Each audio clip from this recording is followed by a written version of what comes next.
Hi and welcome. And today I've got this amazing lady, Ros Cardinal, coming in to talk to me today. And we're going to discuss self-worth and self-esteem in women and in the workplace. And I met Ros via LinkedIn, and it's been great to meet her. And she has this wonderful business that is in Australia, and she's looking to promote her business and bring other ladies on board to help her with this system. So if we start talking about self-worth and self-esteem, for me, I found that this has been something that women have been lacking in, especially in the home and in the workplace. So what has been your experience with your work in the self-worth? Thanks for having me on the podcast. It's really nice to be here. Look, that's such an interesting question because it goes back to a whole range of things. The societal expectations, there's the way that women are raised and so on. But one of the things that I find in the workplace, because I work with women in sort of, senior level roles, but also down to that kind of middle management level, is women really struggle with self-esteem in the workplace because it's not set up for women to be successful in. And that's really critical. When I started, and it goes back a long way, I'll kind of take you on a bit of a journey. So I started my work back in the late 1980s when I entered the workforce, and I went into the Commonwealth Public Service, which back then was, fairly male dominated. The generation before me, there were women who left work when they got married. My generation at work, it was pretty common for women to have babies and not come back.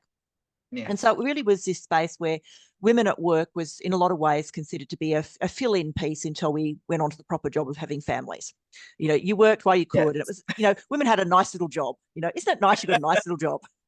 Yes. And then there were people like me who had a bit more ambition than that, who returned to work after having babies. And, I discovered that the world of work just didn't seem to work for women. Women were wanting to work part-time, they were wanting to work flexibly, they wanted to work in a more collaborative way that just wasn't structured in the workplaces that I was in.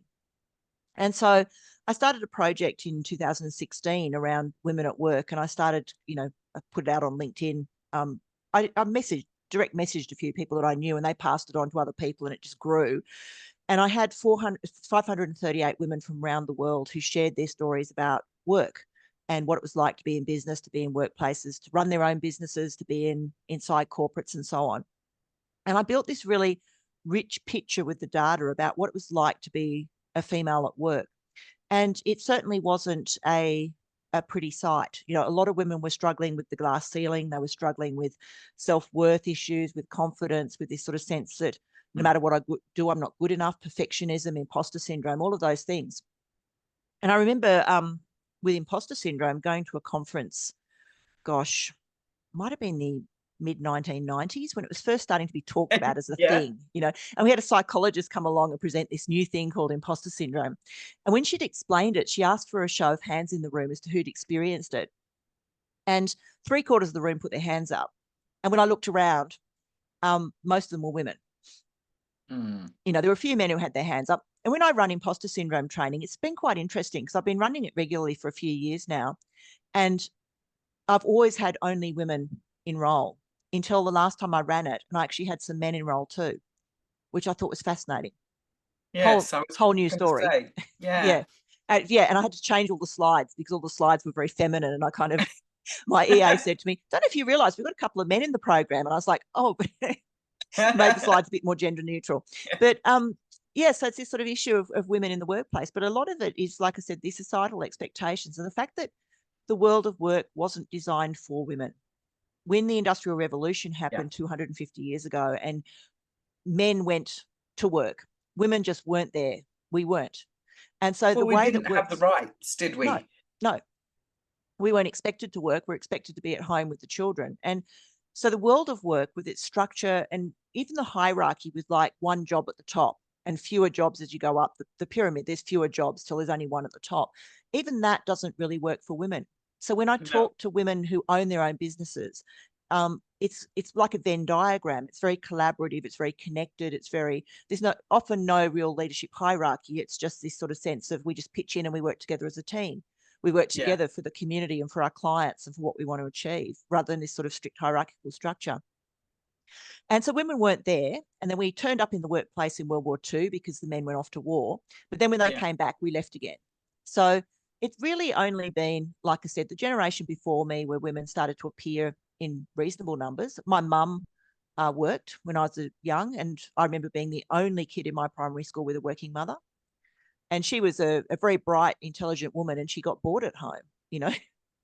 Well, it's like on Facebook yesterday, I saw about Cecilia Payton or something, and she was the lady who actually discovered hydrogen and all of these other.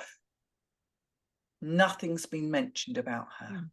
Yeah. All Isaac Newton, all these others, but not this wonderful lady who discovered all this interesting information. And you look at women in history who, like the authors, who had to publish under men's names because they couldn't, you know, you couldn't be a woman and be an author and be paid for that because it wasn't, you know, the right thing to do. So they had to publish under male names. Female scientists who published under male names. And there's lots of, you know, history about women who've made incredible discoveries, and it's been stolen by their supervising professor, for example, who's taken the work and got credit for it. So we've never really been represented in the workplace until more recently. You know, my generation onwards have been represented in the workplace, and it just doesn't work for women. And so they end up with this feeling of guilt all the time. And women that I work with experience this. They talk about, I'm failing at being a mother. I'm failing at being a wife. I'm failing at my home stuff. I'm failing at looking after myself. I'm failing at work. I'm failing at everything, because there is this feeling they should be able to do everything all the time. And it's just not feasible. Yeah.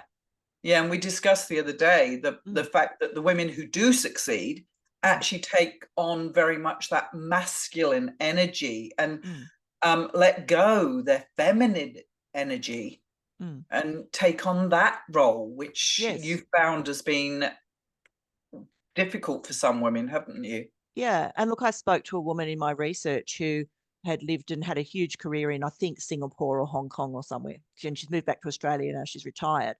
And she said to me that it only worked for her because she was single, had no children, but she said she had it was called an auntie in the country that she worked in, who was a live-in housekeeper. And that live-in housekeeper did everything for her, ran the house, did her ironing, cooked her meals, did the laundry, the whole work. She basically said it was like having a wife. And she's so committed to that woman because she worked for her for so many years that she said when she left the country, she arranged to keep paying her because there's no pension system in that country. And so if I stopped paying her, she'd be destitute. So that's what she does. She continues to pay the housekeeper her housekeeping wages. But that's what I found, is that women who've made it successfully it's always come with some sort of significant sacrifice. And it's by choice a lot of the time. You know, it's choosing not to have a family, or choosing, you know, career over family, or whatever that looks like for them. But it's moving into that sense of behaving like a man in order to be successful, because that's the only role model that we have. When you look at successful people in business, the role models are men.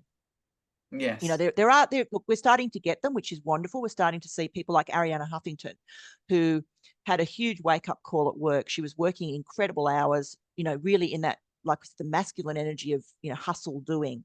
And I think this, from memory, how the story goes, is she passed out, she hit her head on the corner of her desk and nearly bled out because she cracked her head open and was unconscious on the floor. And she recovered from that, sold the Huffington Post, and started Thrive Global, which is very much about how do you, you know, create a life for yourself, a life that you love. And I remember I went to the World Business Forum in Sydney before COVID, might have been about 2019, and she was due to speak. And instead of appearing in person, she came in on video, and she said, the reason I'm not with you in Australia is because a very close friend of mine has lost both their parents in a horrific accident. And I'm making choices, and my choice is to stay here and support my friend. So what she spoke about was this whole thing about making good choices for us, choices to support ourselves and our families and our community.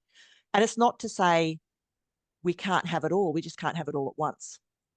And I remember that same World Business Forum, we had Mark Zuckerberg's sister, Randy Zuckerberg, who helped him start Facebook and was his chief marketing officer for a long time, and then went off to start her own business. And she said that she has a philosophy called Pick Three. And she said, in my life, I've got I forget how many things that were important to her, maybe 5 or 6. And she said, you know, it's like work, it's family, it's friends, it's, you know, going to the gym, sleep, you know, whatever that was. And she said, I know that each day I've learnt that each day I can only do 3 of those well. And so each day I pick 3. I don't put the pressure on myself to do all 5 or 6. I just choose 3. And that's going to be my focus for today. And then she said what she looks for in balance in her life is that she's got balance over a month. She doesn't try and create balance every day. She looks, as long as I've balanced it over a month and spent, you know, roughly the amount of time I want to on each of those things, then I consider that to be work-life balance. And I love that. Yeah, I was just picking up there. That's the thing that some of us women don't do. And that's why our self-worth goes down, because we're not prioritizing what is important to us in that time span. And we're looking externally for reassurance of that we're doing a good job. Yeah. Yeah. And look, we see everybody else's Instagram version of life. I had a coaching client who, she burst into tears one morning when I was coaching her, you know, and over, you know, breakfast, and she was in tears, and she said, my little boy doesn't love me anymore. And I said, what do you mean? And she told me that she was working crazy hours and getting home after her little boy was in bed and her husband was looking after him. And she said she made a really big effort to go home early so she could spend some time with him and read him a story and put him to bed. And she said, when I got into bed with him with a book, he pushed me and he said, not mummy, I want daddy. And she said, my heart just broke. And I remember I cried too. It was just, you know, so horrible. And then she said to me, there's another lady on the executive, Amy, who's just got it all together. She's amazing. She's got her little boys the same age as mine, you know, same kind of deal. Husband takes most of the home load so she can have her career. But she said, I look at Amy and she's amazing. She's always really put together. She doesn't seem stressed. She's always got, you know, she's neatly dressed and shows up and does everything. And I just feel like a complete failure alongside her. And so I said, just have a chat to her and find out what her secret is, because I'm kind of curious too now. I want to know what she does. And then I saw my client again next month, and she said to me, I had that coffee with Amy, and I said to her, what's the secret? You're so amazing. You've just got your life together. And she said, she just burst out laughing and said, I can't believe you think I've got my life together. And she opened up her handbag and she had a squashed half-eaten peanut butter sandwich in there. And she said, this was on the way to work. You know, I was just about to drop him off at childcare and he's eating his, you know, he had a peanut butter sandwich that he'd unwrapped and he just stuffed it in my purse. And she said, and I had to get changed this morning. I had a spare jacket in my office because I got vomited on, you know. And they just bonded over the fact that both of them just felt so hilariously out of control, you know. But we get that Instagram version, and then we feel like we're not living up to that. We feel like we're failing. And then self-esteem plummets. We stop looking after ourselves. We stop, you know, self-care is the first thing that goes because we always put ourselves last. And so we're not getting what we need to function. We're not exercising. We're not getting out in nature. We're not eating well. You know, we do that thing of grab a hamburger on the way home because we haven't had time to do anything. And it's to our detriment. Yes.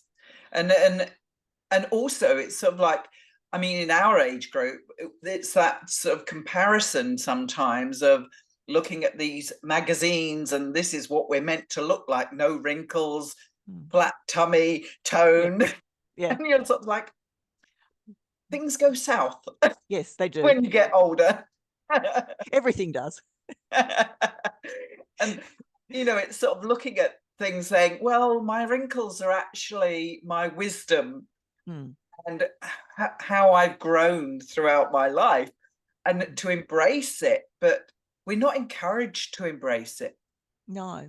And it's actually a really interesting phenomena that's appeared since Botox, and it's about emotional intelligence. There's been a number of studies on this, that what Botox does is when we are empathizing with somebody, what we do is we mirror their expressions, and it's only micro movements, so we don't notice it ourselves. But if we see somebody who's sad, we, you know, our brows might go together. We sort of, you know, we mirror their expression in micro expressions on our own faces. And what they found in people who've had Botox is not only do they become much harder to read because they've lost all the expression above their eyes, essentially. So other people find it more difficult to read what's going on for them. They reduce in empathy because they can't mimic those expressions they see in somebody else. And so it's, when we look at emotional intelligence, is we're picking up on signals, but we're also getting a lot of information by the fact that our faces mimic what we're seeing. And then it makes the connection to our brain and we go, I know what that is, you know? So by the fact that people are having Botox, it's not only harder to read them, but they're losing their empathy as well, which is really tragic for the world. Yeah, it is. And that also means that you are trying to look outside of you for validation when you've got low self-worth and self-esteem, but you can't communicate it because your face is stuck.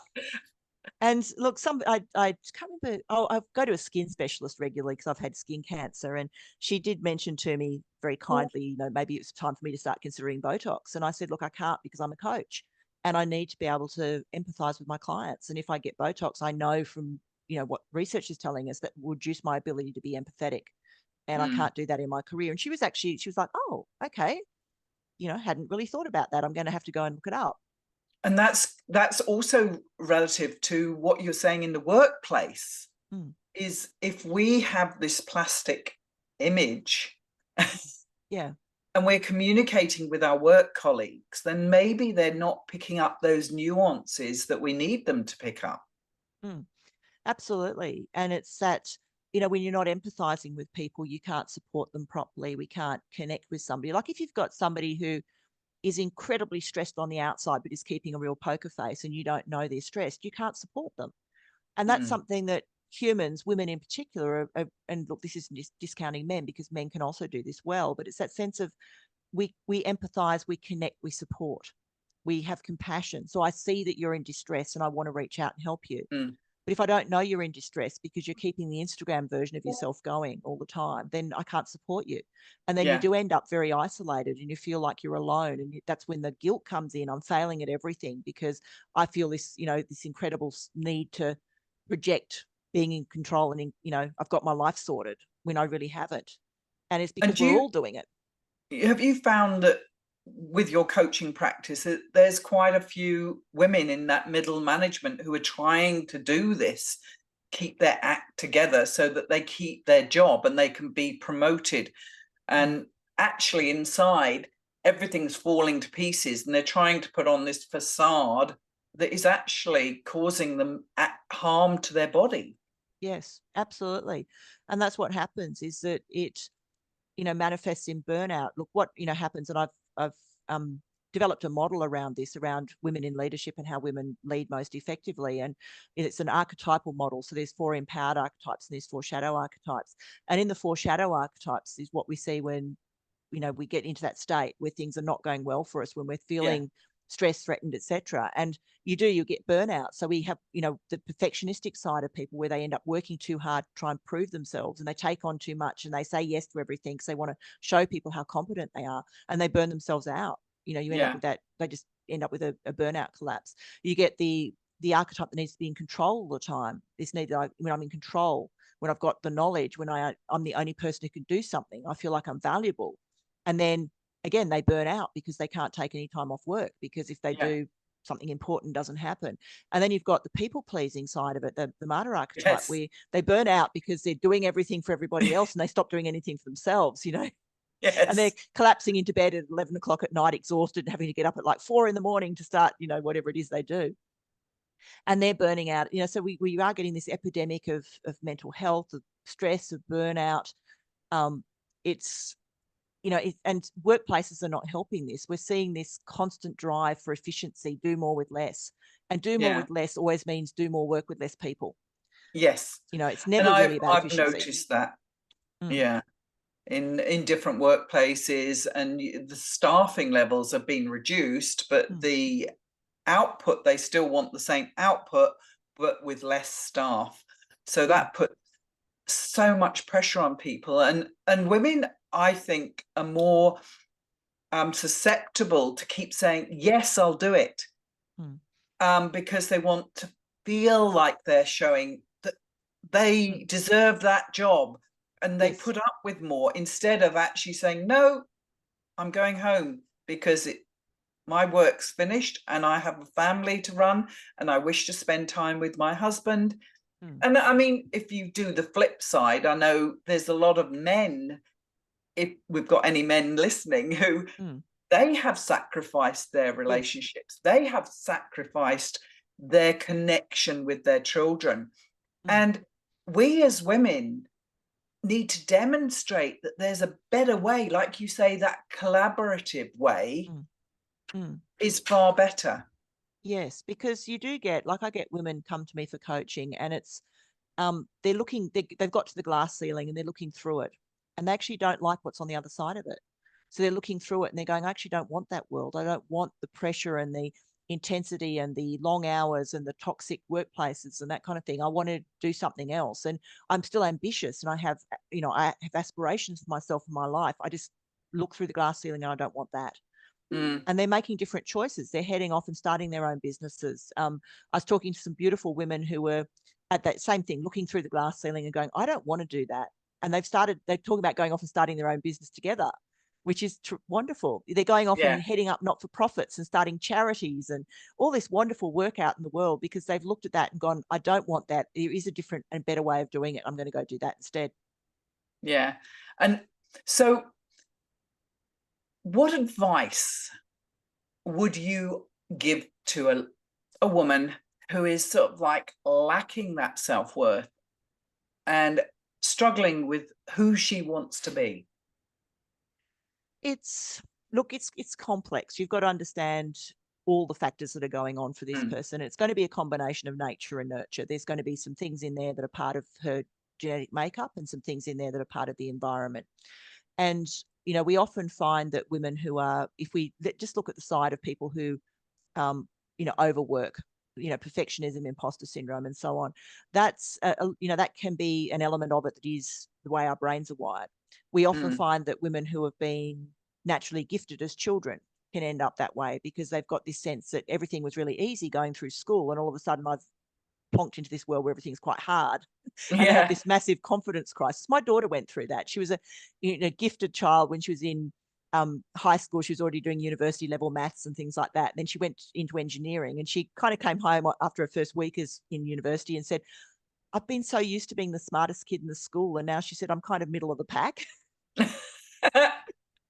And she worked her way through that. But for a lot of women, that doesn't happen. That sort of sense of I've No. gone from being everything comes naturally to me to suddenly I've got to work really hard. And then it creates a confidence crisis where they stop believing in themselves, Yeah.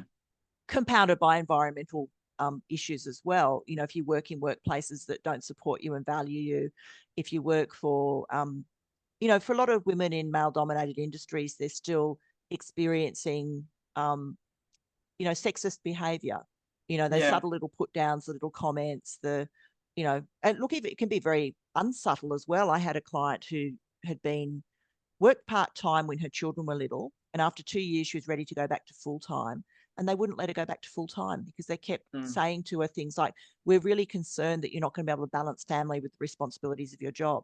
And she was like, Yeah. that's my decision to make, but they weren't letting her make it. And so Mm. she ended up being part-time for 7 years, and then she got another job somewhere else. And on the way out the door, they said, what could we do to keep you? So Exactly.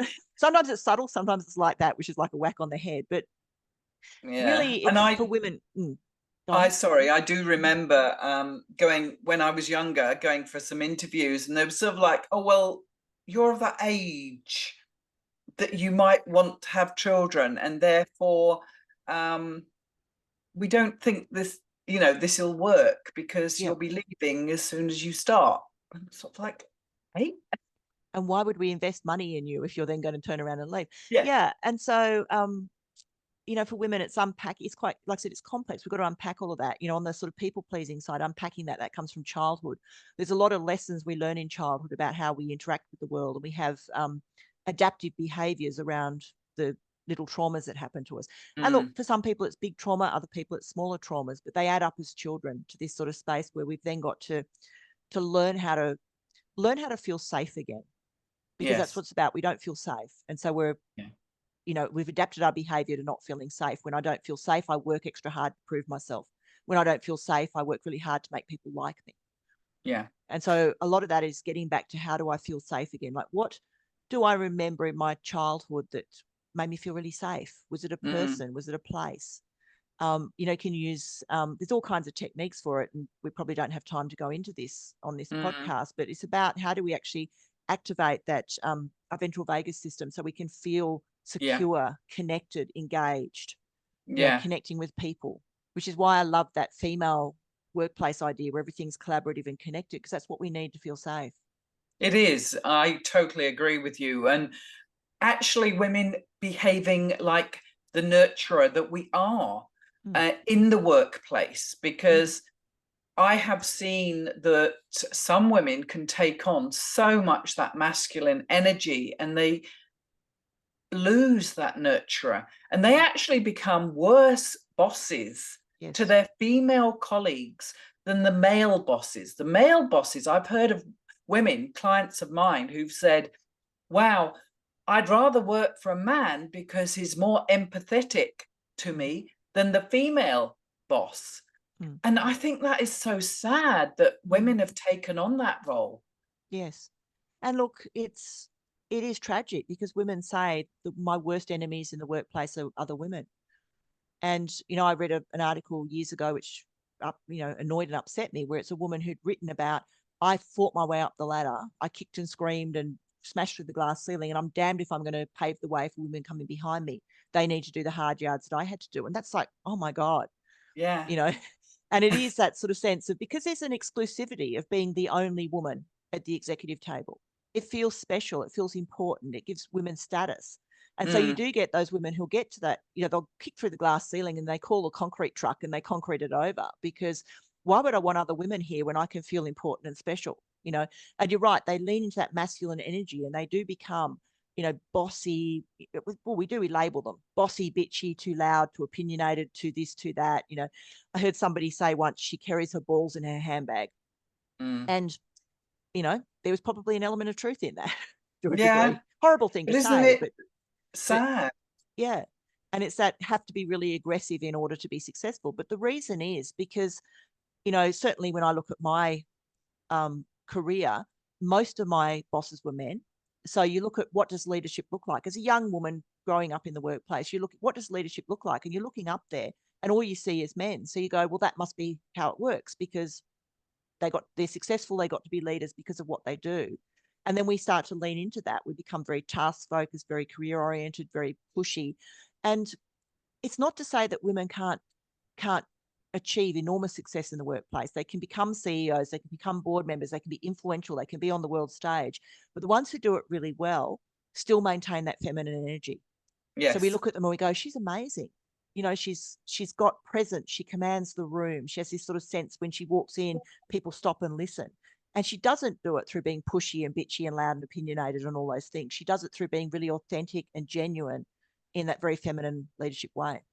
Well, I've done Mary Morrissey's Dream Builder course, and Mary Morrissey is very feminine, and she's speaks from her heart, and she's very vulnerable, and she shares her, building her business with others, and she spreads the load. She doesn't want to be the hierarchy at the top. Yeah, and that's what we find with really successful women, is they surround themselves with other really successful people, male and female. They spread the load, they share it, they collaborate, they create networks and connections. They influence through people. Yes. It's not a one man being an island type of idea. Whereas you find that certainly executive teams that I've worked with and been exposed to, there's often a lot of competition. I remember running a program, it was a leadership development program for an organization. We had their senior executive team go through the program, and the final kind of activity was this big game where they had to collect clues, and they were competing against each other in 3 or 4 teams. They had to collect up clues, but at the end of it, the trick was that they had to combine all of the clues they collected in order to solve the final puzzle. And up until that team, everybody had loved it, because they loved the fact that even though they were kind of competing against each other, they got back together at the end and they all had to work together. And they're like, oh, this is really cool, But what happened was quite extraordinary with this executive team. It was an outdoor activity. And I remember a group of them running up the beach to try and find a clue, and they were crash tackling each other like football players. And then when we got to the end and they had to put their clues together to solve the final puzzle, they just wouldn't play. They're like, oh, this is, don't want to do it. They were really angry about the fact they had to work together at the end, and they just quit. They're like, we're not going to do this. This is stupid. We thought we were going to be able to win something. And it's like, every child gets a chocolate. How about that? That's very much the warrior. the dark side of the warrior energy, isn't it? About I have to win. Yeah. You know. And this was an executive team who were meant to be working together. That was the sad part about it. They weren't a group of strangers. But that is so relative to what goes on in the workplace. Yes, exactly. At subtle levels, there's that energy that goes on, adjusting for position, and instead of actually turning to a colleague and saying, oh, do you realize that this is slightly off, and helping, they'd actually allow them to fall so that they can then pick up the pieces and move forward. Yeah. And look, I remember working with an executive team where one of the members of the team, who we had the CEO and then his direct reports, and he actually said to me quite happily, you know, I don't even think he said it in confidence. I don't think, I mean, I've, you know, never really told anybody about it, but he was quite happy to say that he was part of the group that created a coup that unseated the previous CEO and put the new CEO in place. And he said, and I've got it over him because he knows that I can do the same thing to him. Whoa. And yeah. And that is that's the energy, isn't it? And we, as women, I think that we need to move away from that energy. And like you said, they're more collaborative workplaces, and we get so much more done. We do.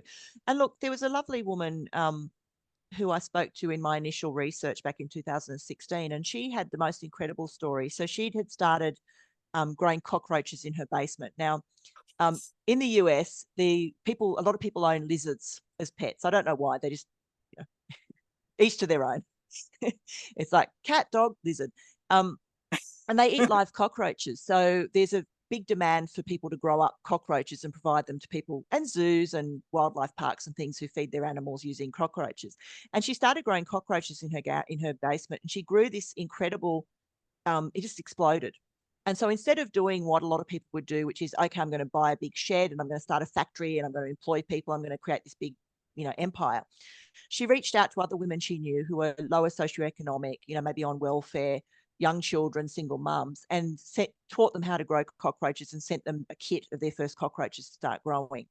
And she's created this network right across the US, which is the largest supplier of cockroaches to the trade. And she did that, you know, yeah, she's created this amazing cottage industry. And, you know, obviously it works for the people who are buying the cockroaches because they don't have to be shipped as far, because, you know, if you've got someone in your own city who can ship you cockroaches as opposed to them having to come across the country, they're more likely to arrive alive. But that was her thought, was rather than, oh yeah, I'm going to start a factory, I'm going to start a business, I'm going to, you know, start employing people, all about me. She went, how do I help other people who are like me? And created this incredible network who, like I said, are now the largest supplier of live cockroaches to the reptile trade. Quite phenomenal. Learn a lot from that lady. Yeah. And she doesn't see herself as kind of in charge of anything. It's just, we've got this amazing network. And if all the orders go through her. So someone orders cockroaches and they're in San Francisco, I just contact the person who's in San Francisco and they ship them out. And she takes a little bit of commission, but not a huge amount, because she said she wanted to support these women to grow their own businesses. And if we could spread that sort of working worldwide, it would make such a difference to each individual family. And the thought that came to me then when you were saying was, it could get a lot of people off the benefits. Yeah. Well, just imagine. And self-esteem would increase. Just imagine, and look, I know this isn't maybe a great example and it's not viable, but imagine something like Amazon. Instead of like, you've got one dude who owns Amazon and is a bazillionaire. Imagine if it was set up like that, like there were all these people around the country who had little warehouses, like a little garage with a certain product in it. And every time someone ordered that product from Amazon, they were the one who packed it and shipped it and got paid for it, as opposed to Amazon. What a marvelous idea. Yeah. Instead of robots in Amazon's work, you know, Amazon's now got robots working in their warehouses instead of people. And so they increase the profits for the people at the top, and the people on the street are struggling to make ends meet, and their self-esteem plummets because they haven't got that self-worth of who they are and fulfilling their desires. Yeah. Because I believe each person wants to feel worthy of doing something and wishes to contribute. And people can't compete with something like if you make candles in your kitchen and you're selling them on Etsy, you can't compete with Amazon because you haven't got the economies of scale. But imagine if Amazon, like I said, was a network rather than a business, and people were putting their orders through Amazon, but then they were coming to the woman who's making her candles at her kitchen table, and she can dispatch the candles from her house. You know? I think that's a beautiful idea. Yeah. We'll have to vision it out We there. will. And look, see it Amazon's probably happening. got so much of a head start, no one will ever catch them. But it's just that idea. You know, Etsy's the same kind of principle that you've got a whole bunch of makers and creators who are able to sell through Etsy. But yeah, just imagine if Amazon had been set up like that. It's like, let's Well, create it wealth for would have, everyone. yeah, it would have created wealth. And it isn't just about money, though. It is about your self-esteem and your self-worth and feeling like you can contribute to society. And I think that's why we're getting a lot of young people even, you know, doubting themselves, suicides, people drinking, going to drugs, because they're not feeling that self-worth and their contribution to society. Yes, because it comes down to I think, and look, this is something that I know about business. So it's, you know, I talk about people in business, but when people really thrive in business, there's two things. There's the work that I do is adding value. It's valuable work, and I'm valued as a human being. But I think you can apply that to society in general, can't you? You know, if I feel like I'm contributing in some way that's valuable, it doesn't have to be paid work, but I'm contributing in some way to my community that's valuable, and I am valued as a person. Yes. And that's so important. And I think that's been lacking in society for a while. And that maybe, is it because it's male dominated in the political arena? Quite possibly, you know. And look, we know that you know, research shows us that companies that have equal representation of men and women at the executive level and at the board level get better financial results. So it's not an either or, it's a both. You know, if we can put both voices at the table, equally valued, equally heard, we know that companies get better results. And we also know this from, you know, you look at the world of politics, where there's more women representatives, we know that communities get better outcomes. Yeah. So it's not a women take over the world and let's get rid of the men. No. It's a both. You know, how do we go back to a time before the Industrial Revolution where we used to work together as communities? We used to work in our villages. We used to work in our family shop. You know, if our father was a blacksmith, we would learn the trade. You know, the little kids from the time they're about 8 years old are sort of, you know, picking up tools for daddy, that kind of thing. So we worked together in our family groups, in our communities, in our villages, and then we disrupted all of that. And it's not something that's, you know, it's baked into our DNA for a couple of 100,000 years to work in a certain way. And then all of a sudden we completely disrupted all of that. Yes. And that was, I mean, the whole women's rights and equal pay thing, and women burning their bras. But it wasn't so much that, because I remember when I started work, getting my paycheck, and they had the female wage and the male wage. And and we were doing the same job, but there was distinctly different wages. Now, that whole thing of equal rights was about, if I'm doing the same job as you, then let me get paid the same. I'm not going to go and be a bricklayer. So pay a bricklayer what they're earned. And if you are female and you want to be a bricklayer, great, go out there and do it. Yeah. But it's, I think it got topsy-turvy then of, you know, screaming for rights and stopping saying, I can be beautifully feminine and subtle in my way and be the nurturer and carer and be valued for what I provide. And look, it's not even about nurturing and caring for children. You know, there are No, women who, for no. whatever reason, don't or don't want to have children. But they can, again, like I said, it's that collaboration, that compassion, the empathy piece, that beautiful connection with other people. And, you know, people often look at that and go, yes, but you can only do that if you're an extrovert and you love people. No, you know, you can get introverts who have amazing connections with smaller groups of friends. Mm. But it's about that, it's just the way that women, when they lead, women lead differently. And we know that from history. We know that from, you know, I did a lot of reading, a lot of research into what tribal leadership used to look like and still does in First Nations tribes. And you do get that, you know, very distinct male and female differences.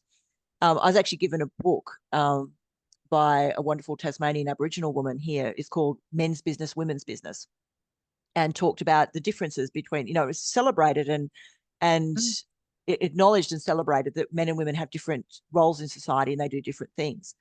And there are things that women do that are very special to women and women's leadership, and they're kept as secret. And, you know, I've read about, you know, societies in Native American societies in North America who had councils of elders, you know, mainly women who basically were sat behind the chief. So you had the chief, who was always a man.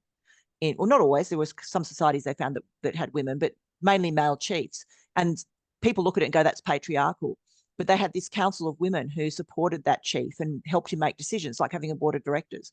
Mm. And they could unseat him if they wanted to. If they felt he wasn't being a good chief, they could get rid of him. So you've got this amazing women leadership sitting behind the male leadership. So it's that supporting, nurturing role. Yeah, and I think if you look at some of the strong male leaders in the past, they've always had, if I think about Winston Churchill, for instance, Yeah. his wife, Mm. was it Clementine? Yeah, or something like Yeah, that. Yeah. yeah. She was really supportive and she Mm. was the driving force and she guided and steered him in the background. Mm. And so she took a very, very important role. Mm.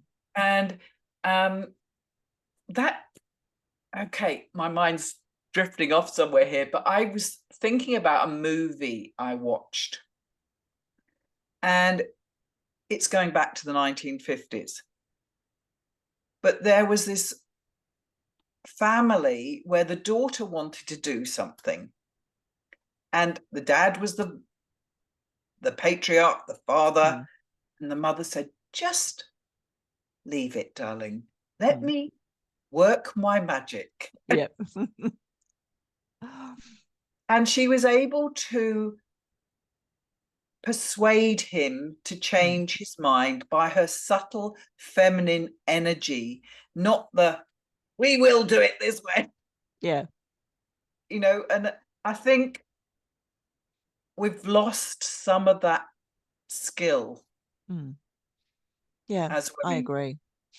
And that's, you know, what part of my model, you know, the wise woman archetype is exactly that, this ability to influence and persuade and to achieve outcomes through influencing people, but done in that very, you know, that it's like quiet persuasion, that very Yes. feminine way of getting things done behind the scenes. And you're right, a lot of the, you know, significant men in history have had women behind the scenes. You know, it might not be their wife, it could be their, you know, mothers, people like that who've had a female figure in their life who has been their supporter and their encourager, and, you know, often the person they bounced ideas around with. I remember reading a quote actually about Winston Churchill and his wife, and it's probably not true, but it was funny. And apparently they were walking along a street together and they went past, they met somebody that apparently she'd gone to school with who hadn't achieved much in life. You know, let's just, for argument's sake, just say he was the garbage man. And Winston, after they walked on past, Winston Churchill turns to his wife and says, just think, you could have been married to a garbage man now. And she said, no, he would have been the prime minister. I love that. Yeah. Yes. And that is the difference, isn't it? Yeah. So, and look, it's just one of those things where we've just, like I said, because the world of work hasn't been designed for women, women enter it and they look at what success looks like and they go, if I've got ambition, I want to be a leader, I've got to look like that and behave like that. And those role models, like I said, are mainly men, unless you've been lucky enough to have wonderful female role models in your life as leaders. And it's it is quite challenging, because you look at it and you go, that's what leadership looks like. I did it. That's what leadership looks like. And I modeled a very command and control style. I was very, quite aggressive in my approach. I was very demanding. I was, my way or the highway kind of leadership. And I got rewarded for it when I was a young leader. I got promoted for it. And so for me, it felt like, even though I didn't really like it, that's what I have to do if I want to, achieve. If I want to get promoted and get that next job, this is what I have to do, because I was being rewarded. And then it kind of all fell apart for me. And then I realized that what I'd been doing was, it was awful and exhausting for me. And it was awful and exhausting for the people around me as well. And I just hadn't realized that I'd spent, it's been 20 years doing it, And you and weren't being being successful at it. probably authentic to yourself. No, I was being very, I look back on it and I'm quite ashamed of the way that I behaved. I was really demanding. I was, it was all about the work task. We have to get stuff done. We have to get results. We have to, and that's the thing, is that I got rewarded for my results, and I was burning people out around me. I was, pushing out the people that I thought were ineffective. If you weren't as high powered as me, you didn't get a look in, kind of thing. And I look back on that because that was a terrible way to behave. But because of this do more with less, that's what organizations often reward. They reward the result. So if we were going to ask somebody, who is a role model that you would say to look towards, like this lovely lady you saying in the States, who would you say, go and investigate this lady or that lady and see how they've done their business? Look, I think, like I said, Arianna Huffington, I mean, I haven't kept up with what she's been doing recently, but that whole journey of hers, her book Thrive is great. And she's redesigned, like I said, she sold Huffington Post and started a completely new platform called Thrive Global. And she's a real role model for having a big event in her life that made her realize that what she was doing was completely wrong. She'd burned herself out to the point where she collapsed at work and nearly died, Yeah. And so I think she's a role model. I think it's tricky because it's such an individual thing. There are some pretty amazing women out there in the world, like one of my coaching clients, absolutely phenomenal woman. She's I've lost touch of where she's working now. I think she's gone into Telstra, but she was working for Belong for a little while. And she's a phenomenal woman leader. She really does model that, compassion, care with high achievement. She's a high achiever. She's very ambitious, but she role models this beautiful, collaborative, supportive, growing and mentoring people type of leadership. So there are women leaders out there doing it and doing it well. And you are also doing coaching yourself to bring teams of ladies to learn these skills. And so I with my model and assessment tool, which we've now had over 10,000 women take the assessment, so I've got a really good database from which to work on. And one of the things that I wanted to do was to create a leadership assessment which benchmark women against other women leaders. Because when we work with women in leadership, we're benchmarking them against men most of the time. So we're benchmarking against the male view of what it takes to be a successful leader, not the female one. And what I'm doing now is I've opened that up to start accrediting other women coaches. So women who work in leadership coaching and career coaching was my first market, because that's what I do. I was like, it works for me. I'll start working with other women who are doing it. But interestingly enough, I've had women come into the accreditation who are doing completely different things. I've got a woman who's she's a yoga teacher and meditation teacher, and she's going to be using the archetypes in her work. I've got a woman who's just about finished her, not sure if it's a diploma or a degree, but it's in natural medicine. And she's using the Australian bushflower essences and things like that. And she sees the archetypes, the assessment tool, as a way to fast track where she needs to work with her clients. So rather than spending a lot of time up front talking about where they're at in their life and what they want to achieve and so on, although that is part of it, she can use the assessment to sort of cut through to, here's the issues that we need to work on with you. So I've had women from really different backgrounds, coaching backgrounds, coming in to use the assessment, which is surprising, but I love it. Yeah, that's cool. And I know I mentioned about Rory Kilmartin's archetypal thing because I've done his courses. And so I understand when you're talking about the different archetypes, I can totally resonate with them. And I hadn't actually thought, because I use the Bach flower remedies and not the bush flowers, because I resonate with the British Bach flower remedies. And I could actually utilize that in that way as well. Mm. So Yeah, that's a because great there are tip. different essences, and it's same with aromatherapy. There's going to be different herbs and things that help create what it is that we're looking for. So Yeah, if you've got somebody who wants to really activate, say, for example, the tribe builder energy, that connector of people, there are going to be essences and aromatherapy yeah, methods and things that will actually help enhance that. Same with yeah, meditations and with people who use crystals in their work and things like that. There are going to be certain crystals that have resonance with different archetypes. So yeah. there's it opens up a whole world. It does, doesn't it? Mm. Wow. So, I mean, we've been talking for an hour now. It's been amazing. Time flies. Yes, if there's any parting words that you would like to give to the audience, what would you like to say? And how can they get in touch with you?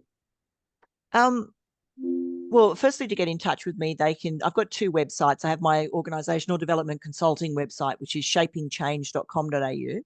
And if they want to learn about the archetypes, they can go to womensleaderarchetypes.com.au, which is the new site that we set up for the archetypes, because it had gotten to the point where I felt like it needed its own home. Having it as sort of hanging off the back end of the Shaping Change website, buried 6 clicks deep, wasn't helpful. So it's got its own website.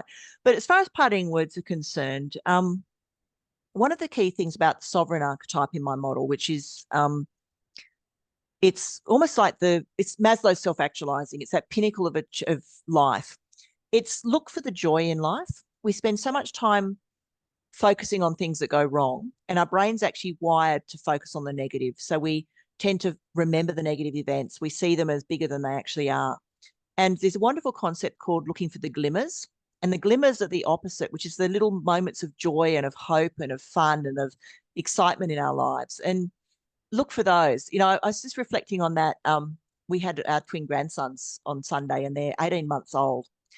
And I was looking at them and going, I can't remember the last time I got so excited about something that I jumped up and down and squealed, Yeah. because everything to them is so exciting, like we've Yeah. got a new toy out and they're both running around squealing, and it's like, it's because it's just so much fun being a little kid. Yeah. And that's also for me. I've got my beautiful 3-year-old coming up, 4-year-old granddaughter, and she's brought back that joy Yes, of it's great. looking at things with open eyes Mm. and the wonder of jumping in puddles and Yes. getting muddy and Yep. cooking and not being focused on I have to get the task done. Yep. It's let's be playful with this. And that to me is really more naturally the female Mm. energy is to be playful. Mm. Yeah, to have fun with life and just, like I said, see the joy in it all, look for the glimmers, Yeah. because children are so amazing at doing that. Like, it's really windy here and was yesterday. We've got quite a sheltered courtyard, but when we went outside to and they saw the trees, waving, and they're both looking at the trees and just wonder, and we explained that it's the wind is blowing the trees around, and they were flapping their arms and squealing. It's just like, life is such a joy when you're that age. And it can be for us now Mm. Mm. Yeah. if we look through those eyes. Yeah. And therefore, we're not looking externally for the validation. We're Yeah. filling up from within. Yes. So And important. that's the important thing. Mm. And I know what that's like because I've looked externally for that validation to feel worthy of things. Mm. And when I fill myself up and know I am good enough of who I am. Mm. Yes. That's the solution to it all, isn't it? That sense of I am good enough, I'm worthy just the way that I am, Yeah.